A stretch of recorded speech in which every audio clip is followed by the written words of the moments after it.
இந்த வீடியோவில் என்ன பார்க்க போகிறோம்னா ஸோ ஒரு மோட்டார் டிஓஎல் ஸ்டார்டரை வச்சு ரன் பண்ணுறோம். ஸ்டார்ட் பட்டனை ப்ரெஸ் பண்ணும்போது ஸோ மோட்ரு ஆகணும், ஆனால் ஆன் ஆகலை. அதுக்கு ஏகப்பட்ட ரீசன் இருக்குது. இந்த வீடியோவில் என்ன பார்க்க போகிறோம்னா ஸோ காண்டக்டர் ஃபெயிலியர் ஆயிடுச்சு.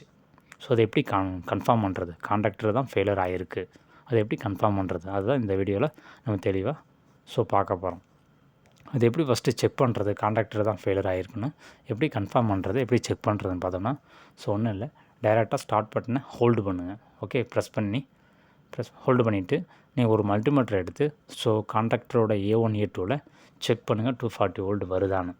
ஸோ வருது, ஆனால் காண்டக்டர் க்ளோஸ் ஆகலைன்னா காண்டக்டர் ப்ராப்ளம். ஓகே, இன்னொரு மெத்தட், ஸ்டார்ட் பட்டனோட அந்த 2 லீடையும் பைபாஸ் பண்ணிங்கன்னா ஸ்டார்ட் பட்டன் ஹோல்டு பண்ண தேவை. பைபாஸ் பண்ணிவிட்டு இப்போ செக் பண்ணி பாருங்கள், காண்டக்டரோட A1 A2வில் 240 வோல்ட் வருதான்னு பாருங்கள்.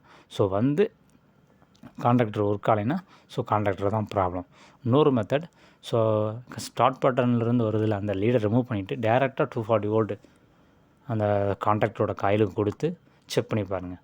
ஸோ ஒர்க் ஆகலை அப்படின்னா காண்டக்டர் தான் ஃபெயிலு. ஓகே, ஸோ காண்டக்டர் தான் ஃபெயிலு. ஸோ இப்படி தான் 3 விதமாக நம்ம காண்டக்டரை ஸோ காண்டக்டர் போயிடுச்சா இல்லையான்னு கன்ஃபார்ம் பண்ணலாம். ஓகேங்களா?